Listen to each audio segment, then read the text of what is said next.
जम गए। फिर उन्होंने बातें कही तो उन्होंने कहा स्वामी जी के बारे में क्या मानते हो? मैंने कहा ये मानता हूँ महाभारत के बाद में 5000 साल के बाद में स्वामी दयानंद जैसा वेदों का पंडित सारे दुनिया में कोई नहीं हुआ, और सत्य और असत्य को छांटने वाला, ऐसा सत्य की खोज करने वाला नहीं हुआ, और निर्भय होकर वेदों का प्रचार करने वाला कोई नहीं हुआ।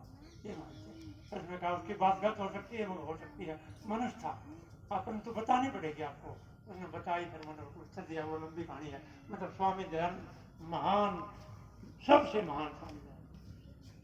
तो क्या प्रसंग था वो? हाँ, हमारी तरफ आ जाओ। स्वामी जी कहते हैं मैं निष्पक्ष हूँ, अपने घर की कमी बताता हूँ। यहाँ पे क्या होगा? बलि देंगे, बलि बलि चालू है, आपको विश्वास नहीं होगा। कलकत्ता गुड़गांव में बलि चालू है पशुओं की। यहाँ भारत के अंदर बच्चों की बलि होती है। पशु पक्षी की छोड़ो, धर्म के नाम पर बच्चों की बलि होती है। कहीं साल 2 साल में कोई घटना अखबारों में आती रहती है। मैं होशियार को पढ़ा करता, वहाँ पर एक घटना अखबारों में आई, आसपास के शहर की थी। तो ये कर रहे हैं, और एक दूसरे को तीनों कहते हैं वो गलत, वो गलत, वो गलत, तीनों एक काम कर रहे हैं, बलि दे रहे हैं। वही जीव होता है, वो जिबा कर रहे हैं, वो झटके काटते हैं, ये बलि दे रहे हैं, धर्म के नाम पर वो चढ़ा रहे हैं, और ये कह रहे हैं कि वो गलत, वो गलत। तो ये मत हैं, मजहब हैं, संप्रदाय हैं, मनुष्यवार्थी मनुष्यों के चलाए हुए हैं। धर्म जो वेदों में लिखा, वेदों के आधार पर मनु लिख गए, अहिंसा परमो धर्म है। बिना मतलब के, बिना कारण के किसी जीव को सताना पाप है। वैसे कारण हो तो हजारों मनुष्यों की हत्या करना भी धर्म है। जैसे राम ने राक्षसों को मारा, कृष्ण ने मारा पापियों को। ज़्यादा लंबा हो जाएगा बोलने का, ऐसा अभ्यास है, पता नहीं कितने और बोलेंगे। जब समापन बोलेंगे, बीच में आकर बोलेंगे। मैंने एक बात बताई आपको कि धर्म एक है, और धर्म वैदिक धर्म है, और वैदिक धर्म का प्रचार स्वामी दयानंद ने किया, और आर्य समाज कर रहा है। वेद बैक टू द वेदांत, वेदों की ओर लौटो, वेद की बात को मानो, मतलब परमात्मा के हुक्म का पालन करो। हमारा यही कहना है। आ जाओ ओम के झंडे के नीचे, सदाचार की बातों को मानो, दुराचार छोड़ो। अब यहाँ पर क्या हालत है, अपने देश की हालत को बताने लगेंगे तो पत्थर भी आंसू बहाने लगेंगे। गजब पतन का, हद होली पतन की। क्या बताने, क्या आपको सब मालूम है, सुनते हो, पढ़ते हो, देखते हो, भारी पतन हो रहा है।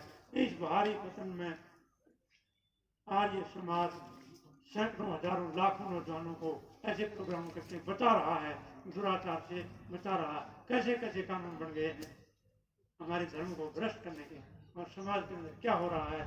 तो ये सारा आदत था पड़ जा। तो एक ही रास्ता है, सत्संग।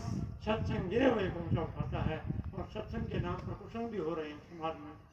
सत्संग हुआ, एक किलो बीड़ी बाहर की गेरी। भाई सत्संग तो वो होता है जिससे कोई बुराई छूट जाए और भलाई मिल जाए। ये सत्संग थोड़ा ही है। जैसे राम राम सारी रात किया, क्यों भाई मिश्री मिश्री कहने से मुंह मीठा हो जाएगा क्या? हम राम के विरोधी नहीं है। राम महापुरुष था, मर्यादा पुरुषोत्तम था, आर्य था, और राक्षसों का, दुष्टों का, शत्रुओं को नष्ट करने वाला था, धर्मात्माओं को साथी था। ऐसा हम करें तो राम का भक्त हम भी, हमें बनना चाहिए। हमारा पूर्वज है, ऐसा महापुरुष दुनिया में उसका नाम है। उसके रास्ते पर चलना, थोड़ा जितना भी चल सकें, वो 100 कदम चले, हम 1 कदम करें, ये राम की भक्ति है। ऐसे ही कृष्ण की भक्ति है। गोपाल कृष्ण का प्रसिद्ध नाम है। हम गौ का पालन के रूप में, पालन में किसी के रूप में सहायक हूँ, ये कृष्ण की भक्ति है। इस प्रकार हम मानते हैं। सीधे सीधे उनके आचरण को, उन पर चलना, ये उनकी भक्ति है। जैसे कोई कहे मैं माता पिता का भक्त हूँ, और माता पिता की रास्ते पर न चले, उसकी बात न माने तो कैसे भक्त होगा? इसलिए समझ जाए आप, आर्य समाज को गलत रूप से न समझें। आर्य समाज सही रूप से सही बातें, वेदों की बातें, परमात्मा मालूम करता है। हम कोई कड़वी बात भी कहते हैं, आपके भले के लिए कहते हैं, आपका दिल दुखाने के लिए नहीं कहते। इसलिए आओ आर्य समाज की रास्ते पर चलकर तन मन धन से इस जीवित के कार्यक्रम में सहायता दो, पुण्य होगा आपको। हम क्या सिखाएंगे आप बच्चों को? भाई नशों से बचो, प्रातःकाल सवेरे उठ कर व्यायाम करो, माता पिता का आदर करो, ये बात सिखाएंगे। बताओ किसको क्या हानि है? सबका लाभ है, बच्चों का लाभ है, माता पिता का लाभ है, परिवारों का, समाज का, गांव का, सबका लाभ है। सर्वहितकारी बातें हैं ये। इनको धारण करके आप मानो और अपने और साथियों को भी शामिल करें।